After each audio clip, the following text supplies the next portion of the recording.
इसके मुंह पे पब्लिक कालक पोत देगी। कर्नाटक की महिलाओं ने इसके मुंह पे कालक पोती है कि कंगना की सारी बातों का जवाब बहनों बेटियों ने दिया। आज जगह जगह जहाँ पे भी इनके नफरत के झंडे लगे हुए हैं उनको कांग्रेस पार्टी उतारेगी और प्यार के झंडे लहराएगी। तिरंगे के मान सम्मान में कसीदे कटने वाले प्रधानमंत्री, लाल किले से इतनी बड़ी बड़ी बातें करने वाले, बेटी बचाओ की बातें करने वाले, आज बेटियां बैठी हुई हैं। इनके सारे जुमले खत्म हो गए, भाईचारा जीत गया, नफरत हार गई। अगर हमारे देश के अंदर ये पहल हुई है कि जनता के मुद्दों को उठाया जाए, जनता की जरूरत को, जो बेसिक नीड्स है उनको पूरा किया जाए। मोदी जी ने भी तो जुमला दिया 15-15 लाख रुपए का। सबसे बड़ी रेवड़ी छोड़ो, उन्हें तो रेवड़ा खड़ा कर दिया था, पूरा पहाड़ खड़ा कर दिया था। उन लोगों ने तो गच्चक के पहाड़ बना दिए थे। जनता ने मुद्दों की बात करी, मुफ्त की रेवड़ी की बात नहीं करी। जो औरत अपने शरीर को ढक नहीं सकती उसको सही मायने में देश के लोग हैं बात करने की जरूरत नहीं है। आज जो बहन बेटियों के साथ खड़ी नहीं होती और गुंडे बदमाशों का फेवर करती है, ऐसी लोगों को राजनीति में मोदी जी जरूर उतारना चाहते हैं।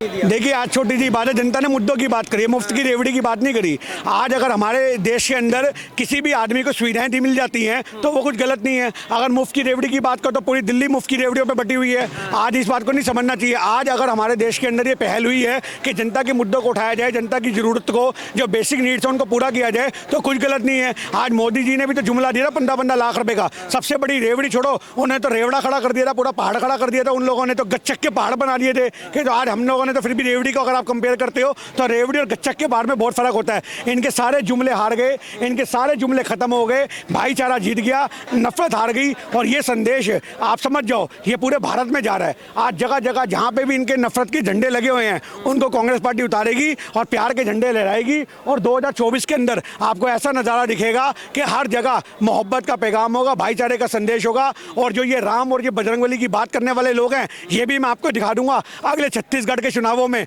मध्य प्रदेश के चुनावों में। ये भगवानों को मैदान में नहीं उतारेंगे, अब ये मुद्दों की बात करेंगे। इनको पता लग चुका है कि जनता मुद्दों की बात सुनना चाहती है, धर्म की बात के लिए जनता आगे नहीं आती। क्या लगता है हवा बदल गई है क्या? हवा नहीं बदली है मेरे भाई, लोग जाग गए हैं, लोग जाग गए हैं, लोग जाग गए हैं। राहुल गांधी जी की तपस्या जो 21 दिन की थी कर्नाटक में, पैरों में छाले थे, आप समझो, माथे पे पसीना, पैरों में छाले, घुटने जवाब दे गए, पर वो इंसान चलता रहा, भाईचारे के जोड़ने के लिए चलता रहा। क्योंकि उस इंसान को पता था कि नफरत को हराने के लिए जनता के घरों में जाना पड़ेगा, जनता के दिलों में जगाना पड़ेगा प्यार। और जनता के दिलों में उन्होंने प्यार जगाया, आंखों में आंखें डाल के लोगों की बात करी, उनके दर्दों को सुना, उनको गले लगा करके बहन बेटियों को आगे बढ़ाया। आज हमारे देश के अंदर जो मीडिया नफरत फैलाने का काम करती है, वो चैनलों के माध्यम से मीडिया नफरत फैला रही थी, पर राहुल गांधी हर दरवाजे पे जाके मोहब्बत फैला रहे थे। तो आज कहीं ना कहीं मोहब्बत जीत गई, नफरत हार गई।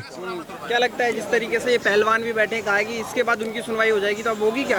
देखिए, छोटी सी बात आप समझो, पहलवान अपने हक की लड़ाई लड़ रहे हैं। हम भी जंतर मंतर पे रोज बने हुए हैं और हम भी चाहते हैं कि पहलवानों को न्याय मिले। आज बहन बेटियों को राजनीति के अखाड़े में ना तोला जाए। उन लोगों ने भारत के लिए काम करा है, भारत का नाम करा है, और आज उन लोगों को सड़कों पर बैठना पड़े तो ये आप याद रखो कि जो तिरंगा ओढ़ के बैठी हुई हैं, तो आज कहीं ना कहीं तिरंगे का भी अपमान हो रहा है। आप समझो, तिरंगे के मान सम्मान में कसीदे कटने वाले प्रधानमंत्री, लाल किले से इतनी बड़ी बड़ी बातें करने वाले, बेटी बचाओ की बातें करने वाले, आज बेटियां बैठी हुई हैं। तो कर्नाटक की बेटियों ने भी जवाब दिया है कहीं ना कहीं कि आज हमारी जो बहन बेटियों को तुमने वहां बिठा रखा है। कर्नाटक में महिलाओं ने बढ़ चढ़ के भागीदारी दी है। आज अगर आप रेशियो निकालोगे तो कितने नए वोटर आपको दिखेंगे जिन्होंने मोदी के खिलाफ वोट किया है और कांग्रेस के फेवर में वोट किया, क्योंकि वो लोग जानते हैं कि नस्लों को अगर बचाना है तो मोदी सरकार को उखाड़ना पड़ेगा। ये नस्लों को बचाने की लड़ाई है, वरना वो दिन दूर नहीं है। मेरी बात को अब याद रखना, वो दिन दूर नहीं है कि जो ये बजरंगबली और ये बात करते हैं, ये हिंदुओं के हाथ में बजरंगबली की गदा पकड़ा देंगे और मुसलमानों के हाथ में तलवारें पकड़ा देंगे, आपस में बच्चों को बिड़वा देंगे। इस गंदी राजनीति का कहीं ना कहीं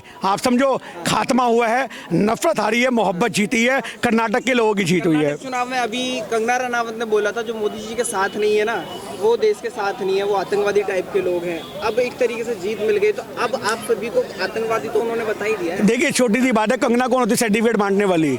आप समझो, जो औरत अपने शरीर को ढक नहीं सकती उसको सही मायने में देश के लोग हैं बात करने की जरूरत नहीं है। आज बात को याद रखो, एक ऐसी औरत जो जाकर के सवर करके कमरे में बैठ करके कुंडली मारती है, वो औरत हमें सिखाएगी कि देश कैसे चलेगा। जो आज तक अपने क्या बोलूं मतलब उसके बारे में, आज जो बहन बेटियों के साथ खड़ी नहीं होती और गुंडे बदमाशों का फेवर करती है, ऐसी लोगों को राजनीति में मोदी जी जरूर उतारना चाहते हैं। जरूर वो लोकसभा इलेक्शन देख रही है हिमाचल से मोदी जी के पिट्ठू बन करके। तो कंगना रनावत को हमें कहना पड़ेगा कि जो भी आंदोलन होते हैं, किसान आंदोलन में हमारी माओ को 100 रुपये भाड़े की कहने वाली औरतें आई हुई हैं, ये भी कंगना रनावत थी। और वहाँ पे भी किसान आंदोलन में इसको मुंह की खानी पड़ी। ये जिस जगह मोदी का साथ देगी इसके मुंह पे पब्लिक कालक पोत देगी। कर्नाटक की महिलाओं ने इसके मुंह पे कालक पोती है कि कंगना की सारी बातों का जवाब बहनों बेटियों ने दिया है। सवाल है ना, आज खुश हो जाइए, खुशियां मनाइए, कर्नाटक में जीत गए कंगना रनौत, बीजेपी को कब तक कोसेंगे आप लोग? जो सवाल पूछोगे तो जवाब नहीं देंगे, फिर तुम ही कहोगे ये जवाब से भागते हैं। तुमने कंगना का जवाब पूछा, हमने सवाल दिया। आज तुम खुशी की बात करो तो तुम्हें लड्डू नहीं खिलाए, तुम्हें खाने को नहीं मिले,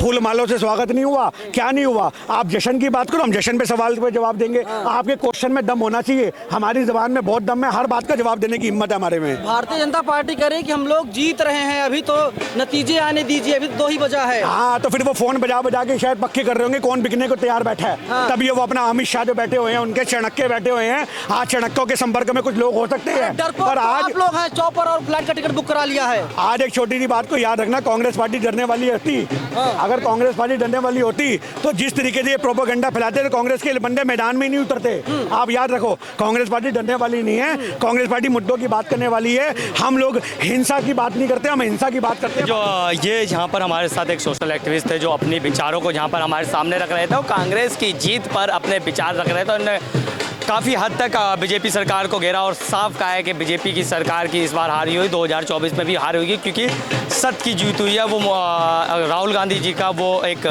भाषण जिसमें उन्होंने कहा था कि हम मोहब्बत बांटने आए हैं देश के अंदर, तो उसी के कारण उन्होंने काफ़ी कुछ